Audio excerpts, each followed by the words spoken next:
안녕하십니까. 데살로니가 후서 1장, 2장, 3장 살펴보겠습니다. 데살로니가 후서에 대한 개요는 어저께 우리 같이 나눴으니까 일단 넘어가고요. 데살로니가 후서 1장 박해에 대한 격려 좀 내용 볼까요? 은혜와 평강이 너에게 있을지어다라고 기도하는데요. 은혜와 평강은 하나님으로부터 오는 선물들입니다. 사람에게는 은혜와 평강이 없습니다. 지금 은혜와 평강을 주는 사람이 있다면 그것도 하나님으로부터 와서 그것을 전하는 역할만 하는 거지. 그 은혜와 평강을 주시는 분은 우리 주 예수 그리스도와 그의 아버지 하나님밖에 없습니다. 그래서는 하나님 우리 아버지와 주 예수 그리스도 안에 있는 데살로니 이렇게 이야기를 하잖아요. 그래서는 하나님 아버지와 우리 주 예수 그리스도부터 은혜와 평강이 너에게 있을지어다라고 1절, 2절 이야기하잖아요. 예, 그게 맞습니다. 바울이 하나님께 감사기도하는 내용, 데살로니가 교회 교인들이 믿음이 더욱 자라고 있다라고 3절 이야기했고요. 그 다음에 교인들의 사랑이 더욱더 풍성해지고 있다. 이거 둘 다 3절에 나와 있는 내용이죠. 모든 박해와 환난 가운데 인내 믿음으로 승리하고 있음을 내가 어디서든지 자랑한다. 여러 교회에서 자랑한다. 특별히 지금 그 고린도 아덴 이쪽에 있는 아가야 지방에 있는 교회들에게 데살로니가 교인들은 이렇게 박해를 받으면서도 굉장히 잘 버티고 있다라고 이야기하고 있는 거죠.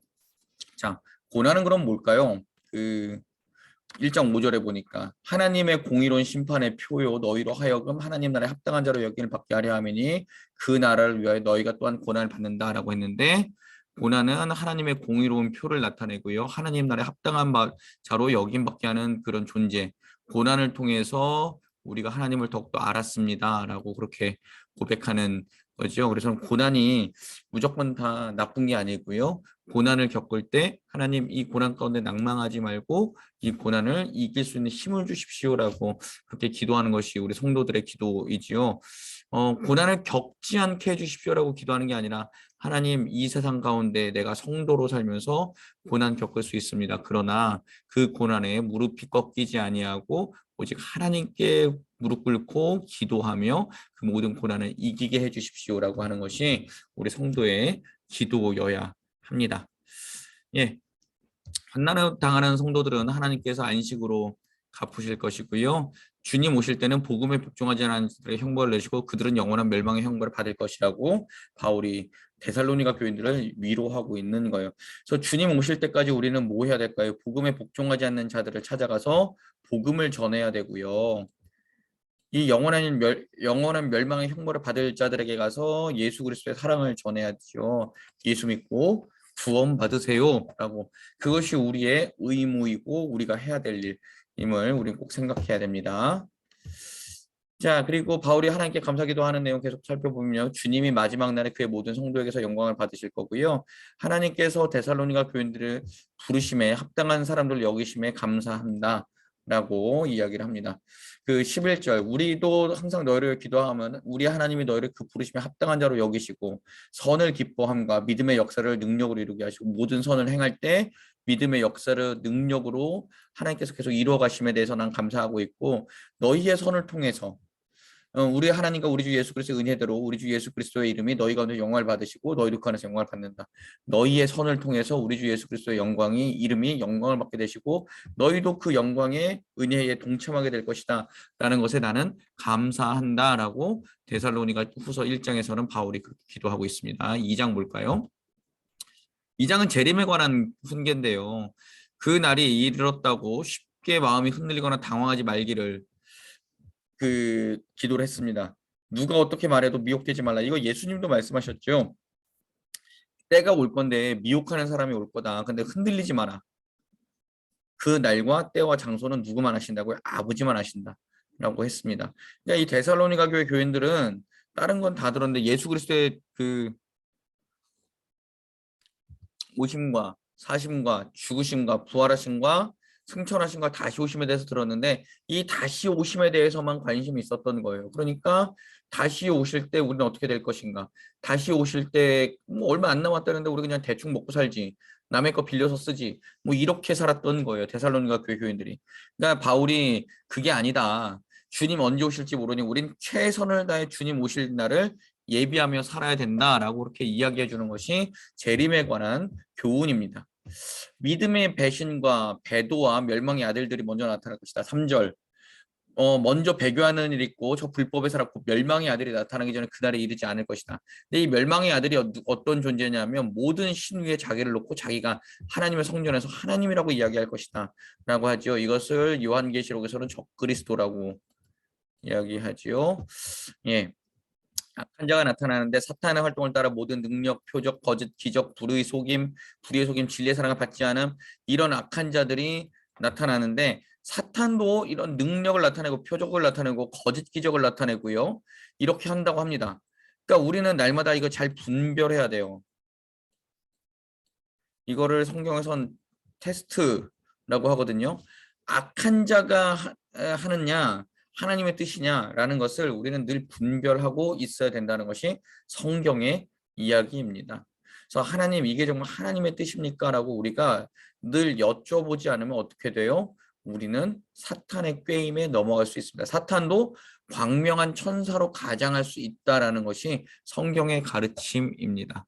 그래서 우리는 날마다 깨어 있어야 되고 기도해야 되고 하나님 말씀 읽으면서 하나님의 뜻이 어디인지 분별하는 삶 그게 우리에게 매우 중요하다라는 것을 데살로니가후서에서 또다시 이야기합니다. 하나님께서 근데 그들을 용인하셔요. 근데 왜 그들을 왜 용인하시냐면 진리를 믿지 않고 불의를 기뻐하는 이들을 심판하시기 위해서 그들을 현재 용인하고 계신다라고 바울은 이야기하죠.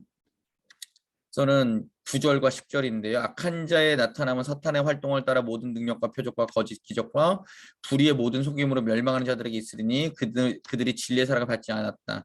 이러므로 하나님이 미혹의 역사를 그들에게 보내사 거짓을 믿게 하심은 진리를 믿지 않고 불의를 좋아하는 자들로 하여금 심판받게 하려 하심이다. 라고 바울이 이야기를 합니다. 근데 바울의 이제 그 종말에 대해서 이야기하고 주의 재림에 대해서 이야기하고 감사를 하는데 데살로니가 교인들을 택하시고 성령의 거룩하게 하심을 통해서 진리를 믿고 구원받게 너희들을 그렇게 하셨기 때문에 나는 감사한다. 그리고 너희들이 주의 복으심으로 부르신 것은 그리스도의 영광을 얻게 하려고 그리스도의 영광의 은혜를 너희가 경험하게 하려고 그렇게 너희를 부르셨다라고 바울은 이야기하지요. 그래서 바울이 계속 부탁을 합니다. 바울의 편지로 받은 가르침에 떠나지 말고 굳게 서 있고 우리 하나님 아버지는 우리를 사랑하시고 영원한 위로를 주시고 좋은 소망을 은혜로 주시는데 너희 마음을 위로하실 거고 모든 선한 일과 말을 굳게 해주실 거기 때문에 너희는 모든 선한 일과 그 좋은 말에 굳게 서 있으라라는 것이 바울의 부탁입니다. 그래서는 이런 미혹하는 사람들에게 속지 말고 하나님 아버지의 말씀에 날마다 굳게 서 있어라. 이게 바울의 부탁이죠. 3장 말씀 볼까요? 데살로니가 교인들에게 부탁합니다. 우리를 위하여 기도하는데 1절 주의 말씀이 너희 가운데서 같이 퍼져나가 영광스럽게 되기를 그리고 또한 우리를 부당하고 악한 사람들에게 건져 주시옵소서 이렇게 기도를 합니다. 그리고 데살로니가 교인들의 믿음이 굳건해지고 악한 자들에게서 그들을 지키시기를 서로 기도하자라고 이야기하고요. 성도의 생활에 대해서 권면하는데 이게 재림 때문에 그런 거예요. 바울의 일행은 열심히 일했고 빌어먹지 않았는데 우리도 그렇게 빌어먹을 권리가 있다. 그럼에도 불구하고 우리는 그러지는 않았다. 너희 가운데 일을 안 하고 일을 만드는 자들 참견만 하는 사람이라고 하는데요. 일을 참견만 하는 사람이 있는데 제발 일 좀 하고 자기 양식을 먹으라고 말해라. 예. 우리가 그 교회에서 일하다 보면은 이름만 얹어놓고 안 오는 사람들 있죠. 봉사하다가 그래서 바울이 이야기하는 게 이거 선을 행하다 낙심하지 말라. 이것 때문에 되게 화나요. 열받아요. 이름은 있는데 나타나진 않아요. 직분은 받았는데 일하지 않아요. 왜 나만 일해야 되지? 왜 나에게만 이런 일이 오지? 그런데 바울은 선을 행하다 낙심하지 말라고 이야기합니다. 왜요? 하나님이 갚으실 것이기 때문입니다. 이름만 올려놓으신 분들, 그분들도 하나님께서 때가 되면 또 하나님께서 갚으실 거예요. 그래서 우리는 선을 행하다가 낙심하지 말고 최선을 다해 우리에게 맡겨진 일들을 감당해내는 거예요. 그게 우리의 삶의 자리입니다. 그래서 이 편지를 받고 회개하지 않는 사람들이 있다면 그 사람을 끊으라, 사귀지 말라, 부끄럽게 하라 이렇게까지 이야기를 합니다. 그런데 원수처럼 여기지 말고 형제 자매에게 이야기를 잘 권면해서 데리고 가라. 완전히 끊어내지 말고 교회 공동체에서 찍어내면 그 사람 어디로 가겠니? 안아주고 같이 좀 할 수 있으면 좋겠다가 바울의 이야기고요. 바울은 친필로 문안하노니 예, 예수 그리스도의 은혜가 너희 무리에게 있을지어다라고 하면서 데살로니가 후서를 편지를 마무리를 짓습니다. 데살로니가 후서 살펴봤고요. 내일은 디모데 전서 1장부터 3장까지인데요. 디모데 전서 그냥 1장부터 6장까지 쭉 보는 걸로 같이 하지요. 예.